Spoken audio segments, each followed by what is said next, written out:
പരമദിവ്യകാരുണ്യത്തിന് എന്നേരവും ആരാധനയും സ്തുതിയും പുകഴ്ചയും ഉണ്ടായിരിക്കട്ടെ. പരിശുദ്ധ പരമദിവ്യകാരുണ്യത്തിന് എന്നേരവും ആരാധനയും സ്തുതിയും പുകഴ്ചയും ഉണ്ടായിരിക്കട്ടെ.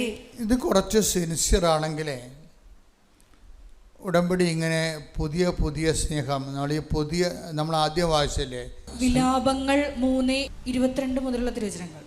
കർത്താവിന്റെ സ്നേഹം ഒരിക്കലും അസ്തമിക്കുന്നില്ല.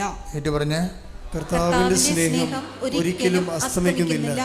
അവിടുത്തെ കാരുണ്യം അവസാനിക്കുന്നില്ല. അവിടുത്തെ കാരുണ്യം അവസാനിക്കുന്നില്ല. ഓരോ പ്രഭാതത്തിലും അത് പുതിയതാണ്. അവിടുത്തെ വിശ്വസ്തത ഉന്നതമാണ്. കർത്താവിന്റെ സ്നേഹം അസ്തമിക്കണില്ല, പക്ഷെ ഇടയ്ക്കൊക്കെ ഗ്രഹണം സംഭവിക്കും. ഗ്രഹണം എന്ന് പറഞ്ഞാൽ എന്താണ്?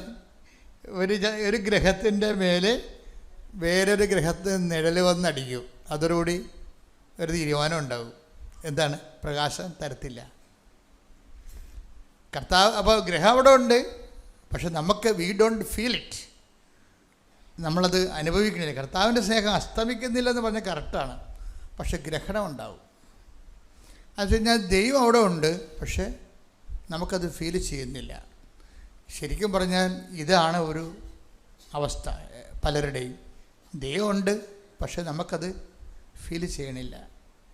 ഏതോ ഒരു നിഴല്, പാപത്തിൻ്റെ ഒരു കരിനിഴല് ഇതിൻ്റെ പേര് ഇങ്ങനെ അടിച്ചു മാറിയിരിക്കുകയാണ്. അതുകൊണ്ട് ദൈവസ്നേഹം നമുക്ക് ഫീൽ ചെയ്യണില്ല.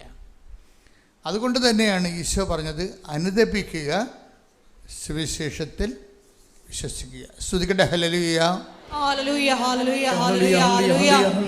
യേശുവേ, ആഴമായ അനുതാപം ഞങ്ങൾക്ക് നൽകണമേ. ഹല്ലേലൂയ, ഹല്ലേലൂയ. മഹത്വം, മഹത്വം, ആരാധന, ഹല്ലേലൂയ. സകലരും അനുദപിക്കുക,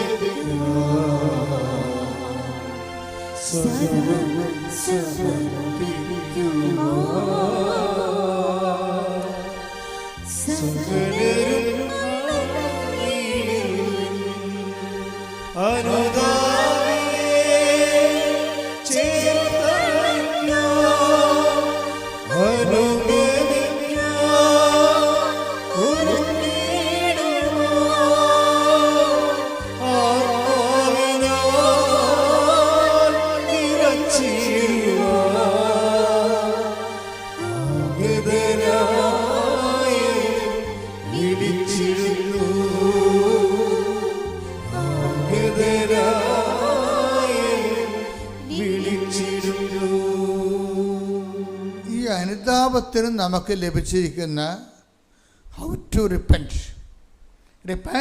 the kingdom of God is at hand. അനുദപിക്കുക, ദൈവരാജ്യം സമീപിച്ചിരിക്കുന്നു. പക്ഷേ എങ്ങനെ റിപ്പൻറ്റ് ചെയ്യും? അത് എന്താണ്? അവൻ പറഞ്ഞതുപോലെ അനുദപിക്കണം. അതാണ് വിഷയം. നമുക്കിഷ്ടമുള്ള അനുദപിക്കാൻ പറ്റത്തില്ല. അവൻ പറഞ്ഞത് എന്താണ്? കൽപ്പനകളാണ് അവൻ പറഞ്ഞിരിക്കുന്നത്.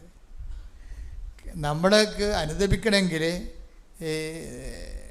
അവൻ നൽകിയിരിക്കുന്ന ഒരു ഫോർമാറ്റുണ്ട് അനുതാപത്തിൻ്റെ. എന്താണ്? നിൻ്റെ കർത്താവ് ദൈവം ഞാനാകുന്നു, ഞാൻ മറ്റൊരു ദൈവം നിനക്കുണ്ടാവും. അപ്പോൾ ഈ മറ്റൊരു ദൈവം ആരും ആകാം. ജാതികളുടെ ദൈവങ്ങളാണ് തന്നെ ആളെ നിർബന്ധമില്ല, ദൈവസങ്കല്പങ്ങൾ തന്നെയാകാൻ നിർബന്ധമില്ല. നമ്മൾ പ്രാധാന്യം കൊടുത്തിരിക്കുന്നത് എന്തോ അതാണ് നമ്മുടെ ദൈവം. ദൈവത്തിനല്ലാതെ നമ്മൾ എന്തിന് പ്രാധാന്യം കൊടുത്താലും അത് ദൈവമായിട്ട് മാറും. അതാണ് മറ്റൊരു ദൈവം എന്ന് പറയുന്നത്. Take the word of God, മറ്റൊരു ദൈവം. ശ്രുതിക്കട്ടെ ഹല്ലേലൂയ. ഹല്ലേലൂയ ഹല്ലേലൂയ ഹല്ലേലൂയ ഹല്ലേലൂയ. യേശുവേ നന്ദി. ഹല്ലേലൂയ ഹല്ലേലൂയ ഹല്ലേലൂയ ഹല്ലേലൂയ ഹല്ലേലൂയ ഹല്ലേലൂയ. മഹത്വം മഹത്വം.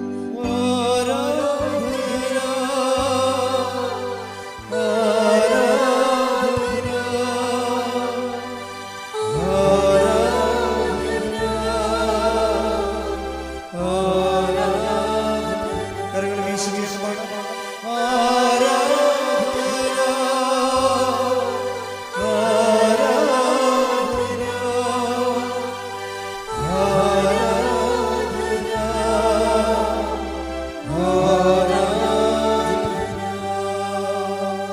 തുല്യം ചൊല്ലാൻ ആരുമില്ലേ അങ്ങേപ്പോലെ യേശുവേ. തുല്യം ചൊല്ലാൻ ആരുമില്ലേ അങ്ങേപ്പോലെ യേശുവേ. ജീവനേ സുന്ദരമേ അങ്ങേ മാറിൽ ചായുന്നു ഞാൻ. പുറപ്പാട് 20:3. പുറപ്പാട് 20:3. ഞാനല്ലാതെ വേറെ ദേവന്മാർ നിനക്കുണ്ടാകരുത്. ഞാനല്ലാതെ വേറെ ദേവന്മാർ നിനക്കുണ്ടാവരുത്. അപ്പോൾ ദൈവത്തിൻ്റെ സ്ഥാനത്ത് വേറെ ആര് വന്നാലും അത് ദൈവമായിട്ടാണ് കൗണ്ട് ചെയ്യപ്പെടുന്നത്. അത് കുറേ സംഭവങ്ങളുണ്ട് അതിൻ്റെ അകത്ത്.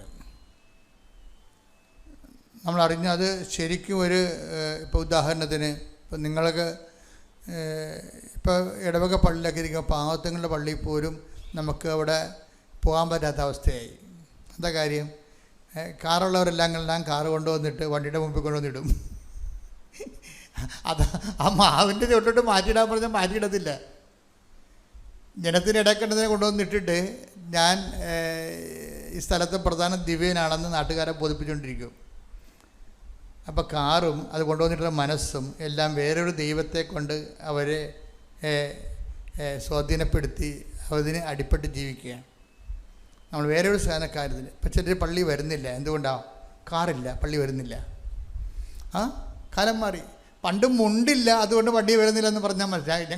ഒരു 19 കൊല്ലത്തിന് മുമ്പ് അങ്ങനെ ഇടുന്നത്. എന്തുകൊണ്ടാണ് എടുത്ത് പള്ളി വരാത്തത്? ചട്ടയും മുണ്ടില്ലെന്ന്. അപ്പം ചട്ടയും മുണ്ടും മേടിച്ചു കൊടുക്കും നമ്മൾ. ഇന്ന് അങ്ങനെയല്ല. കാറില്ല, അതുകൊണ്ട് പള്ളി വരുന്നില്ല. അങ്ങനെ ഉണ്ട്. വണ്ടിയില്ല, പള്ളി വരുന്നില്ല. ബൈക്കാണെങ്കിലും ഇപ്പോൾ വണ്ടിക്ക് വന്ന് നടന്നു വരാൻ പറ്റത്തില്ല. ഇതൊരു മറ്റൊരു ദൈവമായിട്ട് ഈ ബൈക്ക് വർക്കൗട്ട് ചെയ്യും ചില സമയത്ത്. വണ്ടിയില്ല, അതുകൊണ്ട് പള്ളി വരുന്നില്ല, കുർബാനയ്ക്ക് വരുന്നില്ല. എന്തൊരു ബന്ധമാണെന്ന് നോക്കി. അപ്പോൾ നമ്മൾ അറിഞ്ഞോ അറിയാതെയൊക്കെ ഇപ്പം ചില പറയത്തില്ലേ, ഉടുത്ത സാരി കഴിച്ചിട്ടിട്ടുണ്ട്. എന്താ കാര്യം? അടുത്ത കൂട്ടുകാർ അല്ലെങ്കിൽ നാത്തൂൻ അല്ലെങ്കിൽ ബന്ധു കൂട്ടുകാർ പള്ളി വരുന്നില്ല. അവർ വരുന്നില്ലെങ്കിൽ പിന്നെ നീ എനിക്ക് കൂട്ടില്ല, ഞാൻ പോയില്ലെന്ന് പറയും. അത്ര റിലേഷൻ്റെ ഉള്ളു. ദൈവത്തിനേക്കാൾ വലുത് കൂട്ടുകാരിയായിട്ട് വന്നിരിക്കുകയല്ലേ. അതാ മറ്റൊരു ദൈവം എന്ന് പറയണത്. മറ്റൊരു ദൈവത്തിൻ്റെ വിളയാട്ടം എന്ന് പറഞ്ഞാൽ ചെറുതൊന്നുമല്ല, വലിയ വിളയാട്ടമാണ്. ഇവരാരും ഉടമ്പടി ചെയ്യാൻ യാതൊരു ബാധ്യതയുമില്ല. ഇവർ ഉടമ്പടി ചെയ്യാൻ അധിക അവകാശമില്ല. ഉടമ്പടി ചെയ്യാൻ എന്താ കാര്യം? അവർ മറ്റൊരു ദൈവത്തെ, അത് ബന്ധുക്കളായിട്ടും സ്വന്തപ്പെട്ട വണ്ടിയായിട്ടും വീടായിട്ടും ഒക്കെ ഓരോ ആൾക്കാരെ സംരക്ഷിച്ചിട്ടുണ്ട്. നമ്മൾ വടി കൊടുത്ത് അടിമടിക്കണ കക്ഷികളാണ്. ദൈവത്തിൻ്റെ അടുത്താണ് ഈ വിട്ടി വർത്താനൊക്കെ പറയണമെന്ന് ഓർക്കണം നിങ്ങൾ. അപ്പം തന്നെ കൗണ്ടഡ് ആകത്തില്ലേ? നിങ്ങളൊരു വയസ്സ് ജന്മമായിട്ട് ദൈവം കരുതത്തില്ലേ? മക്കളില്ലാത്തവർ എപ്പോഴും ശ്രദ്ധിക്കണം. മക്കളില്ലാത്തവരെയും അതുപോലെ തന്നെ വിവാഹം താമസിക്കുന്നവരും വീട് താമസിക്കുന്നവരും എന്തെങ്കിലും കാര്യങ്ങൾ താമസിച്ചിട്ട് നിങ്ങൾ കഷ്ടപ്പെട്ടും പ്രയത്നിച്ചും പ്രാർത്ഥിച്ചും ഒരു സംഭവം നേടിക്കഴിഞ്ഞാൽ നമ്മളറിയാതെ ഈ സംഭവം വീടോ നാടോ അല്ലെങ്കിൽ ഈ വീടോ വ്യക്തികളോ ദൈവത്തിൻ്റെ ഒരു അവതാരമായിട്ട് മാറും. അജ്ഞാതമായ അവതാരങ്ങൾ അനുദപിക്കുക എന്ന് പറയുമ്പോൾ ഈ അജ്ഞാത അവതാരങ്ങളെ നമ്മൾ ശ്രദ്ധിക്കണം. ഒരു പാരൽ ഗോഡ്, അത് ഒരിക്കലും അതുമായിട്ട് നോക്കി മുന്നോട്ട് പോകാൻ പറ്റത്തില്ല. പ്രാർത്ഥിക്കുക, കർത്താവ് ദൈവമേ കർത്താവായ ദൈവമേ, ഞാൻ അറിഞ്ഞോ അറിയാതെയോ ഞാൻ അറിഞ്ഞോ അറിയാതെയോ ദൈവത്തെക്കാൾ പ്രാധാന്യം കൊടുക്കുന്ന ദൈവത്തെക്കാൾ പ്രാധാന്യം കൊടുക്കുന്ന വസ്തുക്കൾ, വ്യക്തികള്, രാജ്യങ്ങള്, ഇടങ്ങള്, വീടുകള് എല്ലാം നിരുപാധികമായി കർത്താവുമായി ജീവിക്കുന്നതിന്റെ പേരില് ഒഴിഞ്ഞു കൊടുക്കുവാൻ എന്റെ ആത്മാവിനെ കൃപയുടെ വികാസം നൽകണമേ. ശ്രുതികട ഹല്ലേലൂയ.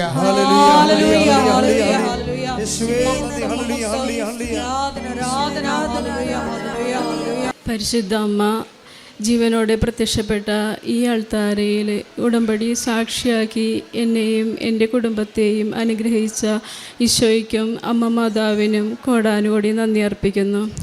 എൻ്റെ പേര് ആൻസി ജസ്റ്റിൻ. ഞങ്ങൾ കുമ്പളങ്ങിൽ നിന്നാണ് വരുന്നത്. ഇത് എൻ്റെ ഭർത്താവ് ജസ്റ്റിൻ, മോൻ അശ്വിൻ, മോള് ലെന. ഞാൻ ഉടമ്പടി എടുക്കുന്നത് 2023 ഒക്ടോബർ 13 ആദ്യമായി ഞാൻ ഉടമ്പടി എടുക്കുന്നത്. ഞാൻ ഉടമ്പടിയിലേക്ക് വരുന്നത് എൻ്റെ അനിയത്തിയും ഭർത്താവും ഉടമ്പടി എടുത്തതിൻ്റെ അവരുടെ അനുഭവങ്ങൾ, അവരുടെ വാക്കുകൾ കേട്ട് എനിക്ക് ഉടമ്പടിയിലേക്ക് ഞാൻ വരുന്നത്. ഞാൻ ഉടമ്പടിയിൽ ആദ്യമൊക്കെ ഒരു വിശ്വാസം എനിക്ക് തോന്നിയിരുന്നില്ല. കാരണം ദൈവത്തോട് പ്രാർത്ഥിക്കണമെങ്കിൽ എന്തിനാണ് ഉടമ്പടി എടുക്കുന്നതെന്ന്, ആ ഉടമ്പടി എടുക്കാതെ ദൈവം പ്രാർത്ഥന കേൾക്കില്ലേ എന്നുള്ള ഒരു വിശ്വാസമൊക്കെ എനിക്കുണ്ടായിരുന്നു. അപ്പോൾ അനിയത്തിയുടെ ഭർത്താവ് എന്നോട് ഒരു ദിവസം പറഞ്ഞു, ചേച്ചി നമ്മുടെ അവസ്ഥകളൊക്കെ ഇങ്ങനെയൊക്കെയാണ്, നമുക്ക് എന്തെങ്കിലും ഒരു അവസ്ഥകൾ വരുമ്പോൾ ആരുണ്ടാകും നമ്മുടെ കൂടെ. അപ്പം ഞാൻ ആ ഒരു വാക്ക് എൻ്റെ മനസ്സിൽ വളരെയേറെ ചിന്തിപ്പിച്ച ഒരു കാര്യമായിരുന്നു. കാരണം എൻ്റെ ഭർത്താവിന് 2019 നവംബർ 13 സ്ട്രോക്ക് വന്നതാണ്. ആ സമയത്തൊന്നും എനിക്ക് ഉടമ്പടിയെക്കുറിച്ചോ എൻ്റെ പ്രാധാന്യത്തെക്കുറിച്ചോ ഒന്നും എനിക്കറിയില്ലായിരുന്നു. ഞാൻ എന്നിരുന്നാലും കൃപാസനത്തിലെ ജപമാല പുസ്തകം വെച്ച് ഞാൻ എപ്പോഴും ആശുപത്രിയിലൊക്കെ ചെന്ന് ജപമാല ചൊല്ലി തന്നെ പ്രാർത്ഥിച്ചു പോരുന്ന ഒരു വ്യക്തിയായിരുന്നു. ഞാൻ ഇത് ഇങ്ങനെ പറഞ്ഞപ്പോഴേക്കും ഞാൻ വീട്ടിൽ പറഞ്ഞ്, അപ്പോൾ ഭർത്താവ് അങ്ങനെ സമ്മതിക്കുന്നുണ്ടായിരുന്നില്ല. കാരണം ഇത് നമ്മൾക്ക് ചെയ്യാൻ പറ്റുമോ അങ്ങനെയുള്ള ഒരു ഇതുണ്ടായിരുന്നു. ഞാൻ അതിനായിട്ട് ഒരു 2 മാസത്തോളം ഒരുങ്ങി. സാക്ഷ്യങ്ങളൊക്കെ അവർ ആദ്യം ആഴ്ച കഴിയുമ്പോൾ ആദ്യമൊക്കെ എനിക്ക് കേൾക്കാനായിട്ടൊരു ബുദ്ധിമുട്ടായിരുന്നു, സ്കിപ്പ് ചെയ്ത് കളയുമായിരുന്നു. പിന്നെ അത് ഓരോന്നും നമ്മളുടെ ജീവിതത്തോട് ബന്ധപ്പെടുത്തി വരുന്ന ഒരു അനുഭവമായിട്ട് എനിക്ക് തോന്നി. ഞാൻ കൂടുതൽ സാക്ഷ്യങ്ങൾ കേൾക്കാൻ തുടങ്ങി, കൃപാസന പത്രങ്ങൾ വായിക്കാൻ തുടങ്ങി. അപ്പോൾ എനിക്ക് ഒരുപാട് ആഴത്തിൽ വിശ്വാസമായി. അപ്പോൾ ഞാൻ എൻ്റെ ഭർത്താവിനോടും ഞാൻ പറഞ്ഞു, നമ്മൾക്ക് ഇനി ഇങ്ങനെ പോയെന്നാൽ ശരിയാവില്ല, നമുക്കത് ഉടമ്പടി എടുക്കാം. അങ്ങനെ ഞാൻ ഒരുങ്ങി കൃപാസനത്തിൽ വന്ന് ഞാനും മോനും കൂടെ വന്ന് ഉടമ്പടി എടുക്കാമെന്ന്. അപ്പോഴും എൻ്റെ കൂടെ ഒരു ചേച്ചി വന്നിരുന്നത്, എൻ്റെ സ്വന്തം അപ്പച്ചൻ്റെ ചേട്ടൻ്റെ മോള്.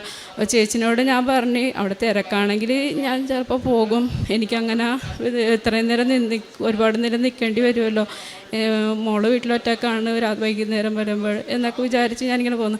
പക്ഷേ ഇവിടെ വന്നിരുന്ന ആ പുറകിൽ നിന്ന് ഞാൻ ജപമാല ചൊല്ലിക്കഴിഞ്ഞപ്പോൾ നോക്കിയപ്പോഴേക്കും കൗണ്ടറിൽ ഒരാൾ പോലുമില്ല. ഞാൻ രാവിലത്തെ 11 മണിക്കത്തെ ഇത് ടോക്കൺ എടുത്ത് ഞാൻ ഉടമ്പടി എടുക്കാനായിട്ട് ഞാൻ കയറി. അങ്ങനെ ഞാൻ വിശ്വസിച്ച് എന്നെ പ്രാർത്ഥിച്ചു. ഞങ്ങൾ ന്യൂറോൻ്റെ ഡോക്ടറെ കാണിക്കുന്ന സമയത്ത് നവംബറിൽ ഒരു EG ടെസ്റ്റ് ചെയ്യാൻ പറഞ്ഞിരുന്നത് ഞങ്ങളോട്. അപ്പം ഞങ്ങൾ ഈ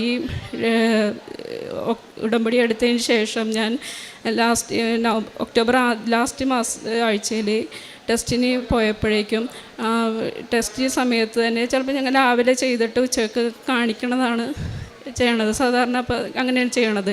അപ്പം ഞങ്ങൾ ബുക്ക് ചെയ്യാൻ വേണ്ടി ചെന്നപ്പോഴേക്കും അവർ പറഞ്ഞു രാവിലെ തന്നെ ചെയ്തിട്ട് ഉച്ചയ്ക്ക് കിട്ടാറില്ല, ഇപ്പോൾ 2 ദിവസത്തെ താമസമൊക്കെ ഉണ്ടെന്ന് പറഞ്ഞു.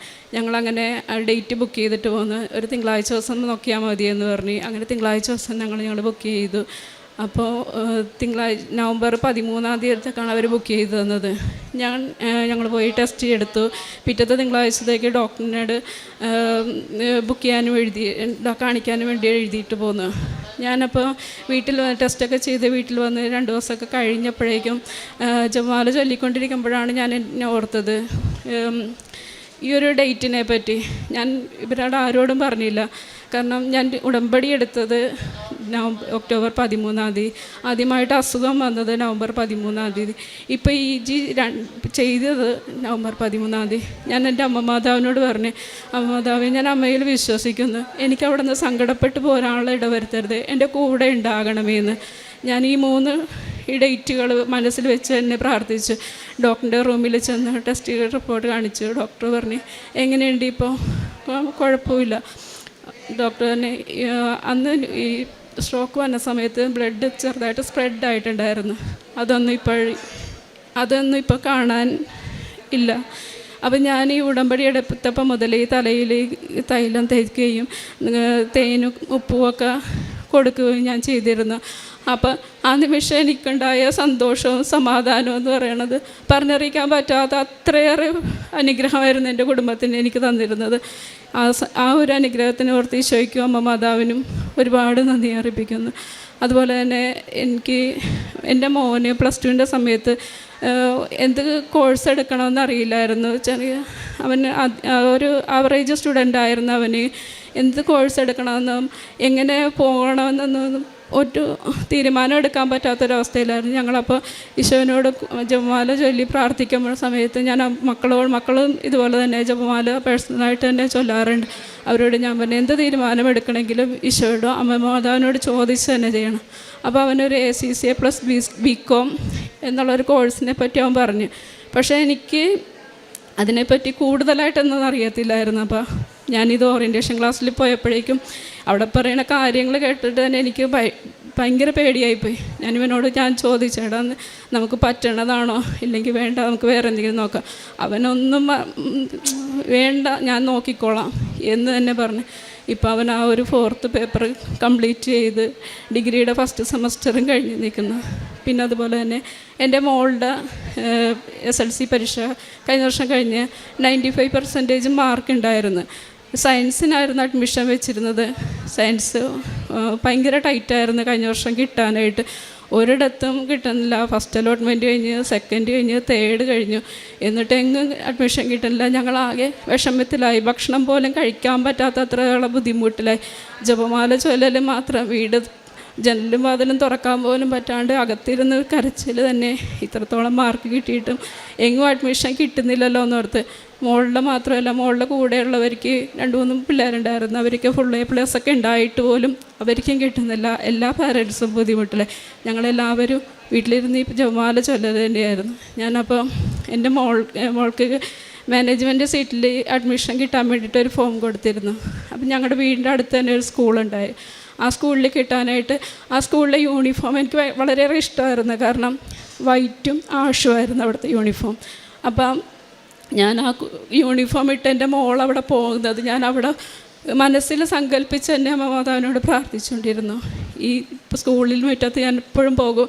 ഞങ്ങളുടെ പള്ളിയും സ്കൂളും ഒന്നിച്ച അവിടെ പോകുമ്പോൾ ഉപ്പിട്ട് ഞാൻ വിശ്വാസ പ്രമാണം ചൊല്ലി പ്രാർത്ഥിച്ചുകൊണ്ടിരുന്നു. പക്ഷേ അവിടുത്തെ സാറുമാരൊക്കെ എന്നോട് പറഞ്ഞു, കിട്ടാനുള്ള ഒരു സാധ്യതയുമില്ല, നിങ്ങൾ പുറത്ത് എവിടെയെങ്കിലും പോയി ചേരാനായിട്ട് പറഞ്ഞു. ഞാനങ്ങനെ ഒരു പ്രൈവറ്റ് അഡ്മിഷൻ എടുത്തു കഴിഞ്ഞപ്പോഴേക്കും അന്ന് മോൾക്ക് കുഴപ്പമില്ല. തിരിച്ച് വീട്ടിൽ വന്നു കഴിഞ്ഞപ്പോഴേക്കും ഭയങ്കര കരച്ചിലായി. ഞാനൊരു ആവറേജ് സ്റ്റുഡൻ്റ് ആണെന്ന് പോലും ആരും കരുതിയില്ല. ഇങ്ങനെ ഒരു സ്കൂളിൽ ഞാൻ പോകില്ല, 1 വർഷം പോയാലും കുഴപ്പമില്ല, ഞാനിങ്ങനെ നിന്നോളാം എന്ന് പറഞ്ഞ് കരച്ചിലായി. ഞങ്ങൾക്കാകെ പ്രയാസമായി. ഞങ്ങൾ പിന്നെ അമ്മ മാതാവിനോടല്ലാണ്ട് വേറെ ആരോട് ഞങ്ങളുടെ സങ്കടം പറയാനാണെന്ന് ഓർത്ത് പ്രാർത്ഥിച്ചു തന്നെ നിന്നു. ആ സമയം മാനേജ്മെൻറ്റിൻ്റെ സീറ്റിന് വളരെ വലിയ ആൾക്കാരൊക്കെയാണ് അവിടെ റെക്കമെൻഡ് ചെയ്തിരുന്നത്. അപ്പോൾ എനിക്ക് വേണ്ടി റെക്കമെൻഡ് ചെയ്യാൻ ആരുമില്ലായിരുന്നു. ഞാൻ എൻ്റെ ഒരു കസിനായിട്ടുള്ള ഒരു അച്ഛനോട് പറഞ്ഞു. അപ്പോൾ അച്ഛൻ പറഞ്ഞു റെക്കമെൻഡ് ചെയ്ത് തരാമെന്ന് പറഞ്ഞു. ഞാൻ ഈ പേപ്പറായിട്ട് ചെന്നപ്പോഴേക്കും അച്ഛൻ പനിയായിട്ട് ഹോസ്പിറ്റലിലായിരുന്നു. അച്ഛൻ ഓഫീസിൽ കൊടുത്തേക്കാൻ പറഞ്ഞു. ഞാൻ ഓഫീസിൽ കൊടുത്ത് പിറ്റേ ദിവസം ചെന്ന് മേടിച്ചപ്പോഴേക്കും ടു റിമെമ്പർ എന്ന് മാത്രമേ അതിൽ എഴുതിയിട്ടുണ്ടായിരുന്നുള്ളൂ. ഞാനപ്പോൾ എൻ്റെ ദൈവമേ, ഇതുകൊണ്ട് എന്ത് കിട്ടാനാണ്? ഇത്രയേറെ പിള്ളേർ വരുന്ന സമയത്ത് അത് എല്ലാവരും 100 മേടിച്ച് നിൽക്കുന്ന പിള്ളേർക്ക് പോലും കിട്ടുന്നില്ല. എന്ത് ചെയ്യുമെന്ന് ഓർത്തിട്ട് ഞാൻ പ്രാർത്ഥിച്ചു. ഈ അഡ്മിഷൻ വരും, റിസൾട്ട് മാനേജ്മെൻറ്റ് റിസൾട്ട് വരുന്നു എന്ന് പറഞ്ഞ് 2-3 ദിവസമായിട്ട് റിസൾട്ട് വരുന്നില്ല. ഞാൻ അന്വേഷിച്ചപ്പോഴേക്കും അവർ പറഞ്ഞു, ഇത്തവണ ടൈറ്റാണ്, പ്രാർത്ഥിക്കുക, അല്ലാണ്ട് ഒന്നും ചെയ്യാൻ പറ്റണില്ലെന്നു. ഞാൻ അച്ഛനെ വിളിച്ച് ചോദിച്ചു, അച്ഛൻ എന്തെങ്കിലും ഒന്ന് പറയാൻ പറ്റുമോ? മോളാകെ ഭയങ്കര അവസ്ഥയില്ല. അച്ഛൻ പറഞ്ഞ എടി നീ പ്രാർത്ഥിക്കുക, അല്ലാണ്ട് എനിക്കൊന്നും ചെയ്യാൻ പറ്റില്ല. പക്ഷേ റിസൾട്ട് വന്ന് സ്കൂൾ തുറക്കണതിൻ്റെ അന്നാണ് മാനേജ്മെൻറ്റ് റിസൾട്ട് വന്നത്. അപ്പോൾ ആ ഒരു ഉച്ചക്ക് 3 മണിയായപ്പോൾ കൊച്ചി ഒരു കയ്യിൽ ജപമാല പിടിച്ച് ഒരു കയ്യിൽ മാതാവിൻ്റെ ഒരു ഫോട്ടോ ഞാൻ വാങ്ങിച്ച റൂമിൽ വെച്ച് അതെടുത്ത് നെഞ്ചത്ത് വെച്ച് മാതാവിനോട് കരഞ്ഞ് പറഞ്ഞുകൊണ്ട് ഞാൻ ഇനി അങ്ങോട്ട് വരുന്നില്ല, എന്നെ ഉപേക്ഷിച്ചെങ്കിൽ ഇനി അമ്മ മാതാവിൻ്റെ അടുത്തേക്ക് ഞാൻ അങ്ങോട്ട് വരുന്നില്ല എന്ന് പറഞ്ഞ് കരഞ്ഞ് പ്രാർത്ഥിച്ച് കരഞ്ഞ് കിടന്ന് ഞാൻ ഇത് കരച്ചിലായിട്ട് ഞാൻ മുറിയിലേക്ക് പുറത്ത് പോന്നു. ഒരു 2 സെക്കൻഡ് കഴിഞ്ഞപ്പോൾ മമ്മി മമ്മി എന്ന് പറഞ്ഞ് വിളിക്കണ സ്വരം കേട്ട് ഞാൻ ഓടിച്ചെന്നപ്പോഴേക്കും ഫോണിൽ മെസ്സേജ് വന്നിരിക്കുന്നു, ഞങ്ങൾക്ക് അഡ്മിഷൻ, ഞാൻ ആഗ്രഹിച്ച സ്കൂളിൽ അഡ്മിഷൻ കിട്ടി എന്നുള്ളത്. അപ്പോൾ എനിക്ക് വളരെ സന്തോഷം തോന്നി. പിറ്റേ ദിവസം അവിടെ അഡ്മിഷൻ എടുക്കാൻ ചെന്നപ്പോൾ ഞങ്ങൾക്ക് കിട്ടില്ല എന്ന് പറഞ്ഞാൽ സാറ് തന്നെ ചോദിച്ചു, നിങ്ങൾക്ക് ഇവിടെ കിട്ടിയല്ലേ? അപ്പോൾ ഞങ്ങൾ എന്നാ കിട്ടി സാറേ. അപ്പോൾ അഡ്മിഷൻ ടെസ്റ്റ് ചെയ്ത് ഡേറ്റും പേരും ഒക്കെ പേര് പറഞ്ഞു കഴിഞ്ഞപ്പോഴേക്കും സാറിങ്ങനെ താഴത്തോക്കിയാണ് നോക്കണത്. അപ്പോൾ സാറ് ചോദിച്ചു എന്താ പേര്? ഇല്ല എന്നാ സാറ് താഴത്തേക്ക് നോക്കിയിട്ട് കണ്ടില്ല, പിന്നെ മേളിലേക്ക് നോക്കിയപ്പോൾ ഏറ്റവും ഫസ്റ്റ് തന്നെ കിടക്കണം മോളുടെ പേര്. എനിക്ക് സന്തോഷം കൊണ്ട് എന്താ പറയണമെന്നറിയാൻ പാടില്ല. അച്ഛനപ്പോൾ തന്നെ ഈ സാറപ്പോൾ തന്നെ പറയണാണ്, നിങ്ങൾക്ക് വേണ്ടിയിട്ട് ആരാ റെക്കമെൻഡ് ചെയ്താൽ ഇങ്ങനെ ഫസ്റ്റ് വന്നോന്നുണ്ടെങ്കിൽ ആൾ ചില്ലറക്കാരല്ലത്. ഞാൻ പറഞ്ഞ എൻ്റെ അമ്മ മാതാവല്ലാണ്ട് എനിക്ക് ആരുമില്ലായിരുന്നു സഹായത്തിന്. ഞാൻ അത്രത്തോളം മുട്ടിപ്പായിട്ട് പ്രാർത്ഥിച്ചിരുന്നു. പിന്നെ അതുപോലെ തന്നെ ഉടമ്പടി എടുത്ത സമയത്തിന് മുമ്പായിട്ട് എനിക്ക് ഓവറി സിസ്റ്റിൻ്റെ ഒരു വേദനയുണ്ട്. രാത്രി ഒരുപാട് വിഷമിച്ച് വേദനിച്ച് നിലവിളിച്ച് തന്നെ ഞാൻ ഉറങ്ങിപ്പോകണത്. കാരണം എനിക്ക് അത്രയും വേദനയായിരുന്നു. ഞാൻ ആരോടും എൻ്റെ സഹോദരങ്ങളോടും ആരോടും പറഞ്ഞിട്ടില്ല. ഉടമ്പടി നിയോഗത്തിൽ ഞാൻ വെച്ചിട്ടില്ല. ഞാൻ അപ്പോഴും എൻ്റെ ഭർത്താവിന് സുഖമില്ലാണ്ടിരുന്നപ്പോൾ തുടങ്ങി ഞാൻ പ്രാർത്ഥിക്കണം വിശുദ്ധ പുരുഷനോടായിരുന്നു. വിശുദ്ധ പുരുഷനോട് ഞാൻ എന്നും പ്രാർത്ഥിക്കുമായിരുന്നു. ആദ്യം കൊണ്ട് ആയുസിൻ്റെ ഒരു നിമിഷം പോലും കൂട്ടാൻ പറ്റില്ല. പക്ഷേ എൻ്റെ പ്രാർത്ഥന അങ്ങയുടെ കൈകളിലേക്ക് എത്തുമെങ്കിൽ അങ്ങ് ഞങ്ങൾക്ക് രോഗസൗഖ്യം നൽകുമെന്ന് ഉറപ്പായിട്ട് ഞാൻ വിശ്വസിക്കുന്നുവെന്ന്. ആ സമയം ഈ ഉടമ്പടി എടുത്തപ്പോൾ തുടങ്ങി ഞാൻ ഈ തൈലവും തേനും എല്ലാം ഉപയോഗിച്ച് വയറിലൊക്കെ കുരിശ് വരച്ച് പ്രാർത്ഥിക്കുമായിരുന്നു. ഇപ്പോൾ വരെ എനിക്ക് ആ വേദന വന്നിട്ടില്ല. അതുപോലെ തന്നെ എനിക്ക് ഇയർ ബാലൻസിൻ്റെ ബുദ്ധിമുട്ട് വരുന്നതായിരുന്നു, അതും ഇപ്പോൾ വരെ എനിക്ക് വന്നിട്ടില്ല. അങ്ങനെ ഓരോ അനുഗ്രഹങ്ങളും ഞങ്ങളുടെ കുടുംബത്തിന് തന്ന അമ്മ മാതാവിനും ഈശോയ്ക്കും ഒരുപാട് നന്ദി അർപ്പിക്കുന്നു. കാരുണ്യ പ്രവർത്തികളായിട്ട് ഞാൻ ചെയ്യുന്നത് എനിക്ക് പറ്റുന്ന രീതിയിൽ എൻ്റെ കുടുംബത്തിലുള്ളവർക്ക് ചെറിയ രീതിയിൽ സഹായങ്ങൾ നൽകാറുണ്ട്. അതുപോലെ തന്നെ എനിക്ക് ഉപവാസം എടുക്കുന്ന ബുധനാഴ്ച ദിവസങ്ങളിൽ 2 പൊതി ചോറൊക്കെ കെട്ടിയിട്ട് 2 കിലോമീറ്ററോളം ഞാൻ വണ്ടി ഓടിച്ച് പോയിട്ട് ലോട്ടറിയൊക്കെ വിൽക്കണ കാലൊക്കെ ഇല്ലാത്ത വീൽ ചെയറിലൊക്കെ വിൽക്കണ ഒരു ചേട്ടനുണ്ട്, അവർക്ക് ഞാൻ ഓരോ പൊതി ചോറ് കൊണ്ടുപോയി കൊടുക്കാറുണ്ട്. പിന്നെ അടുത്തൊക്കെ വൃദ്ധസദനങ്ങളുണ്ട്, അവിടെ ഞാനും എൻ്റെ കൂട്ടുകാരും കൂടെ ഞങ്ങളെ കൊണ്ട് പറ്റുന്ന രീതിയിൽ എന്തെങ്കിലുമൊക്കെ സാധനങ്ങൾ വാങ്ങിച്ച് അവിടെ കൊടുക്കാറുണ്ട്. പിന്നെ 2 ആഴ്ച കൂടുമ്പോഴേക്കും കുമ്പസാരവും പ്രാർത്ഥന ഇത് ഉണ്ട്. പിന്നെ അതുപോലെ തന്നെ മക്കളാണെങ്കിലും പേഴ്സണലായിട്ട് തന്നെ ഇപ്പോൾ ഭർത്താവും എവിടെ പരിപാടിയുണ്ട് എന്താണെങ്കിലും രാത്രി വൈകി ഏറെയാണെങ്കിലും പ്രാർത്ഥന ചൊല്ലാണ്ട് ഇപ്പോൾ കിടക്കില്ല. അങ്ങനത്തെ ഒരവസ്ഥയിലായിരുന്നു. കാരണം പ്രാർത്ഥന അത് നിർബന്ധം പോലെ തന്നെയായി. ഇപ്പം നമുക്കത് നമ്മുടെ ജീവിതത്തിൽ അത്രത്തോളം നമുക്ക് ഓരോ അനുഗ്രഹങ്ങൾ കിട്ടും തോറും നമ്മൾ എന്ത് പ്രതിസന്ധി വന്നാലും ഇപ്പോൾ തളർന്നു പോകാറില്ല. കാരണം നമുക്കത് ഇന്നല്ലെങ്കിൽ നാളെ ദൈവം കൈവിടില്ല എന്നുള്ള ഉറപ്പിന്മേൽ തന്നെയാണ് ഞങ്ങൾ മുമ്പോട്ട് പോകുന്നത്. എന്നോട് ചില സമയത്തൊക്കെ ഭർത്താവ് ചോദിക്കാറുണ്ട്, ഇത്രത്തോളം ബുദ്ധിമുട്ടൊക്കെ വന്നിട്ടും താൻ എന്താ ഇങ്ങനെ ചിരിച്ചുകൊണ്ട് നടക്കണേ, തനിക്കൊരു കുഴപ്പമില്ലല്ലോ എന്ന് പറയും. അത് ഞാൻ പറയണത്, ചിരിച്ചുകൊണ്ട് നടന്നാലും അത് ഈശോയും മാതാവിനെ ഏൽപ്പിച്ചു കൊടുത്തിട്ട് ഞാൻ നടക്കണം, എൻ്റെ ധൈര്യമാണത്. ആദ്യം പിടിച്ച് തരുന്നാലും മരുന്നിന് കൊടുക്കാൻ നേരം ഉണ്ടാവുള്ളൂ. അതുകൊണ്ട് എല്ലാം ദൈവത്തിന് കൊടുത്താൽ നമുക്കുള്ള ആ ഒരു ആത്മബലം ഈശോ തന്നെ തരുമെന്നുള്ള അടിയുറച്ച വിശ്വാസത്തിലാണ് ഞാൻ നടക്കണതെന്ന്. അപ്പം ഞാൻ എന്ത് പ്രതിസന്ധി എൻ്റെ മക്കൾക്ക് ഭർത്താവിന് ആർക്ക് വന്നാലും ഞാൻ അവരോടൊക്കെ ഇത് തന്നെ പറയും. അതുപോലെ ഞാൻ എൻ്റെ കൂട്ടുകാരോട് പറഞ്ഞ് 2-3 പേര് എൻ്റെ കൂടെ വന്നുകൊണ്ട് ഉടമ്പടി ഇവിടെ എടുത്തിട്ടുണ്ട് ആദ്യമായിട്ട്. അങ്ങനെ അവർക്കും വലിയ വലിയ അനുഗ്രഹങ്ങൾ ഇപ്പോൾ അവർ സാക്ഷ്യം പറയുക തന്നെ ചെയ്തിട്ടുണ്ട്. ഇതിനെല്ലാം ഈശോയ്ക്കും അമ്മ മാതാവിനും ഒരുപാട് നന്ദി അർപ്പിക്കുന്നു. ദൈവത്തിന് സ്തുതി. എൻ്റെ പേര് ആശ. ഞാൻ കണ്ണൂർ ജില്ലയിലെ പെരിങ്ങാല ഇടവകയിൽ നിന്ന് വരുന്നു. ഞാൻ ആദ്യമായി ഇവിടെ ഉടമ്പടി എടുക്കാൻ വന്നത് 5/8/2023 ഞാൻ ഇവിടെ ഉടമ്പടി എടുക്കാൻ വരാൻ കാരണം ഞാൻ OET 6 പ്രാവശ്യം എഴുതി. 6 പ്രാവശ്യം എഴുതിയപ്പം ലിസണിങ് കിട്ടിയില്ല, ബാക്കി 3 കിട്ടി. എക്സാമിന് ഡേറ്റ് എടുത്തിട്ട് ഞാൻ ഇവിടെ വന്നു, അച്ഛനെ കണ്ടു, അച്ഛൻ്റെ ബ്ലെസ്സിങ് വാങ്ങി. അച്ഛൻ ഒരു കാശ് രൂപം തരികയും ചെയ്തു. കാശ് രൂപം വെച്ച് എക്സാം എഴുതാൻ പോകണമെന്ന് പറയുകയും ചെയ്തു. എനിക്ക് ആ സമയത്ത് എക്സാമിന് പഠിക്കാൻ ഒട്ടും സമയമുണ്ടായില്ല. കാരണം എൻ്റെ മദറിൻലോ സിക്കായിട്ട് ആശുപത്രിയിലായിരുന്നു. അത് കഴിഞ്ഞ് മദറിൻലോ പാസ്ഡായി പോയി. അപ്പം എനിക്കൊന്നും പഠിക്കാൻ സമയം കിട്ടിയില്ല. ഞാൻ മാതാവിനെ പൂർണ്ണമായി സമർപ്പിച്ചു. എൻ്റെ എക്സാം ഞാൻ കാശ് രൂപവും അതുപോലെ അച്ഛൻ ഇവിടെ നിന്ന് തന്ന വെഞ്ചരിച്ച നേർച്ചവസ്തുക്കളായ ഉപ്പും ഞാൻ കൊണ്ടുപോയിരുന്നു. എക്സാമിന് മുമ്പ് ഞാൻ ഉടമ്പടി തൈലം നെറ്റിയിൽ പൂശി പ്രത്യക്ഷീകരണ പ്രാർത്ഥന ചെല്ലുകയും കുറച്ച് ഉപ്പെടുത്ത് ഞാൻ എക്സാമിൻ്റെ ടേബിളിൽ വിതറുകയും ചെയ്തു. എക്സാം തുടങ്ങി. എക്സാം എനിക്ക് നല്ല എളുപ്പം പോലെ തോന്നി. ആരോ ഒന്ന് എൻ്റെ ചെവിയിൽ വന്ന് പറഞ്ഞു തരുന്ന പോലെ എനിക്ക് തോന്നി. ഞാൻ മാതാവിന് പൂർണ്ണമായി സമർപ്പിച്ച് വിശ്വാസ പ്രമാണം ചൊല്ലി ഞാൻ ആൻസർ പേപ്പർ തിരിച്ചു കൊടുത്തു.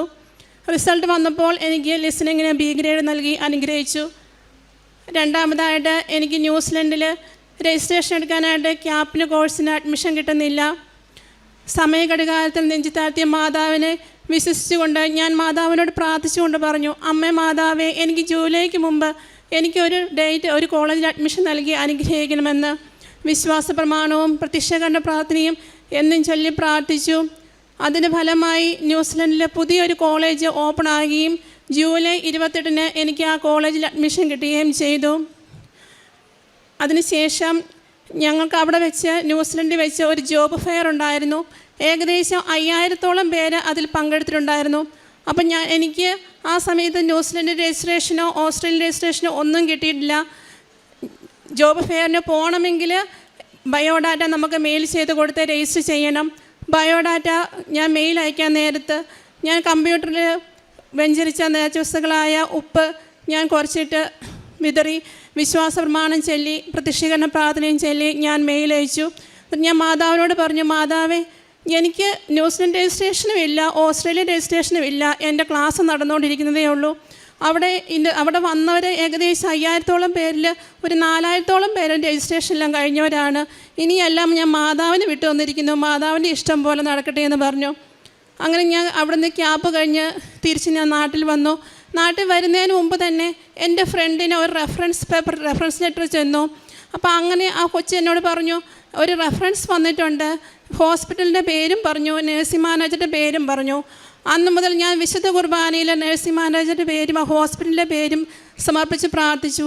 അമ്മ മാതാവേ, എനിക്ക് ആ ഹോസ്പിറ്റലിൽ തന്നെ ജോലി നൽകി അനുഗ്രഹിക്കണമേ എന്ന് പ്രാർത്ഥിച്ചു. അങ്ങനെ ഞാൻ അവിടെ നിന്ന് നാട്ടിൽ വന്നു.